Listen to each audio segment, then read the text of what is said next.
Eto na nga mga chong, marami tayong PB updates. Japet Aguilar nagdedelikado sa Barangay Ginebra, bibitawan na nga ba? Barangay Ginebra, sinagip nga ba ang San Miguel Beermen? Kagabi nga mga chong, sa laban ng Barangay Ginebra kontra San Miguel Beermen ay nakuha nga ng SMB ang panalo sa score na 95-82. Pero maraming ang Barangay Ginebra fans ang nagsasabi na sinagip lang ng Barangay Ginebra ang San Miguel Beermen para manatiling buhay at makapasok sa quarterfinals. Pero ang tanong, may sagip ka pamilya nga ba talaga na nangyari? Kung titingnan natin mga chong, ay importante talaga para sa San Miguel Beermen na makuha ang panalo. Dahil kung hindi nga sila nanalo, ay dadaus-dos sila sa bottom standings. Sa Barangay Ginebra naman, kahit matalo, ay nandoon pa rin yung chance nila na makaangat sa team standings dahil 3 pa lang ang kanilang talo. Pero ano nga bang dahilan kung bakit natalo ang Barangay Ginebra kontra San Miguel Beermen? Kung titingnan natin yung performance ng Ginebra, ay kakaiba talaga yung kanilang ipinakitang laro kontra San Miguel Beermen. Maalat lahat ang kanilang mga players, parang walang ganang pumuntos ang kanilang starting 5. Big example na lang dyan, itong si Christian Stan Hardinger, kung saan 4 points lang ang kanyang naiambag. May kasama pang 2 turnovers. Very unusual nga yan para kay Christian Stan Hardinger. Dahil kilala nga natin ito na aggressive to the basket. Pero sa laro kontra San Miguel Beermen ay parang wala sa wisyo si Stan at tinatamad na maglaro. Ilang beses nga lang natin itong nakitang umatake to the basket. Kaya naman, nakakapagtaka talaga yung performance ng Ginebra. Pero hindi nga natin maitatanggi mga chong na hindi maganda ang field goal percentage ng Ginebra, kung saan sa 78 attempts nila ay 26 lang ang nagawa nilang maipasok. Napakababa nga niyan. Kung ako ang tatanungin mga chong, ay medyo 50-50 ako kung may sagip ka pamilya na nangyari.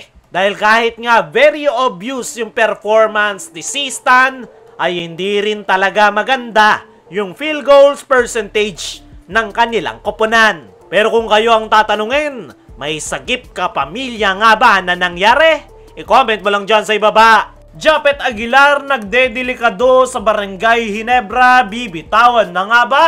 Kung meron mang player ang Barangay Ginebra na biglang hindi na masyadong ginagamit ni Coach Tim Cone, ayan nga ay itong si Japet Aguilar. At ang dahilan nga niyan ay yung kanyang mga past injury nitong mga nakaraan. At ngayong conference ay nakakapaglaro naman si Japet. Pero bawas na nga ang playing time nito dahil kaagaw niya dyan si Christian Stan Hardinger at Jamie Malonzo na parehong maganda ang ipinapakitang performance sa kanilang koponan. Pero bakit nga ba nagdedelikado ngayon si Japet Aguilar sa Barangay Ginebra lineup na posibleng maging dahilan ng kanyang pagkakatrade? May mga inilabas nga na cryptic post itong si Snow Badwa na sinasabing drop it like it's hot.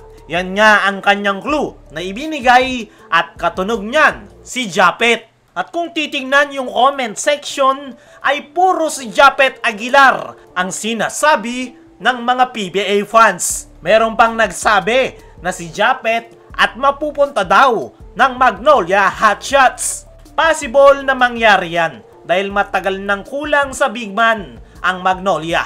Pero kung nangangailangan lang naman ng big man, ay mas kailangan ng San Miguel Beermen dahil injured na naman nga itong si Junmar Fajardo. At possible rin na sa San Miguel Beermen mapupunta itong si Japet Aguilar. Ito pa yung isang clue.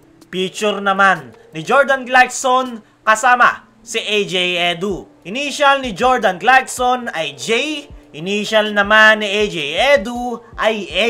JA means Japet Aguilar. At kung titingnan natin yung comment section, ay si Japet talaga ang tinuturo nila. Kaya ang tanong ng karamihan, lalo na ng Barangay Ginebra fans, bibitawan ba ng Ginebra o iti-trade itong si Japet Aguilar papunta sa kanilang mga sister team?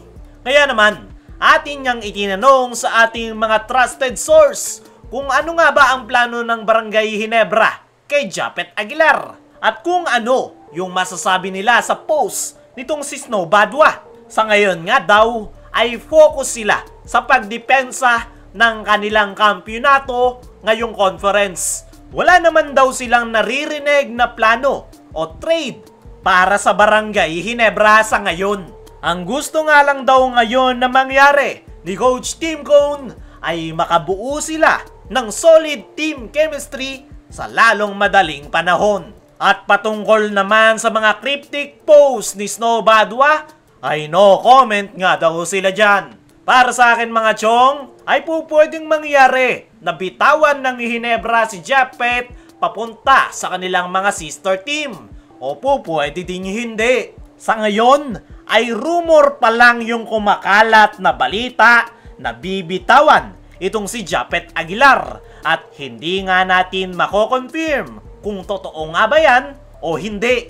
Pero kung ako ang tatanungin, ay mas magandang ikip na lang ng Ginebra itong si Japet Aguilar. Maganda naman yung kanyang ipinapakitang performance ngayong conference kung saan ay nag-average nga siya ngayon ng 11.3 points per game at 5.6 rebounds per game.